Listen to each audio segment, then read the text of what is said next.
If you have a yard, odds are most of it looks like this, just turf grass. But research shows turf grass does little to support native pollinators or biodiversity. The most common types of turf grass are overwhelmingly non-native and provide few of the same services that a natural landscape would. Ecologists see this as an environmental disaster, but also an opportunity.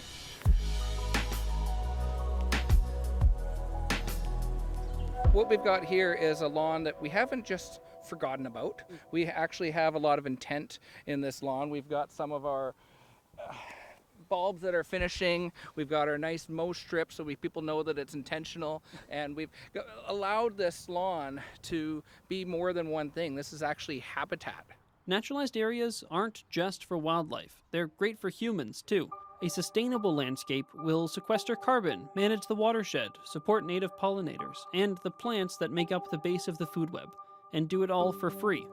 Unfortunately, turf grass lawns don't provide any of those services, and that means humans, and often taxpayers, need to foot the bill instead. And so the longer the grass blades here, the more water you're going to have stored in the plant, and which means less inputs needed, less watering needed. More drought resistant then? Absolutely.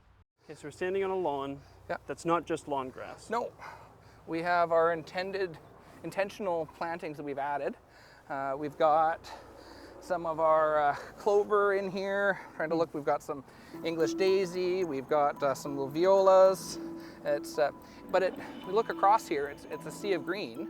Oh, and here's some white clover here. So that's very drought tolerant. One thing about clover, it does have some high recuperative abilities. So not only does it feed nitrogen into the soil, it's nitrogen fixing, what it also does is it's very recuperative, that when you do beat it up, it grows back well.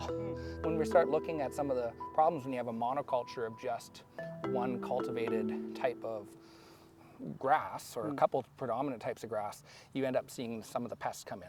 Calling lawns one of the greatest ecological disasters of our time may sound like an overstatement, but in North America, we devote more land to growing turf grass than we do to any other cultivated crop. In North America, we devote far more land and water to growing turf grass than we do to any other irrigated crop. According to the US government, nearly 1/3 of all clean, drinkable water used residentially in the US goes to lawns. And homeowners greatly overuse both fertilizers and pesticides, spraying up to 10 times more chemical pesticides on their lawns than farmers do on their crops. On top of that, they're bad for the climate. In 2020, emissions from lawn equipment in the US exceeded the emissions released by the entire city of Los Angeles. All of that adds up to billions of dollars each year that Canadians are spending to maintain their lawns. If you have a lawn that gets a lot of use, then for sure have a lawn. But does it need to be as big as it is? Can you reduce the size of the lawn? A lot of people are forced to rethink whether they need a lawn or not when they start spending so much money trying to keep their lawn nice when the lawn just really doesn't want to be there. But the trouble is that everybody wants to keep them green all year round. So if you let your lawn go brown, there's nothing wrong with it. It will come back. It goes dormant in the summer. It doesn't die in the summer.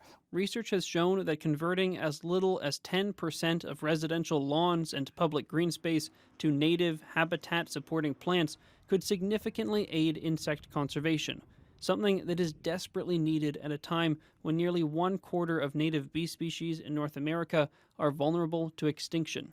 Naturalizing your own lawn might seem daunting, so I asked experts how someone like me could get started. They said to visit local native plant garden centers and to know the spot you want to naturalize and to try overseeding with native species first. You can also save and swap seeds because community seed swaps increase biodiversity for everyone. And most of all, they said don't use pesticides.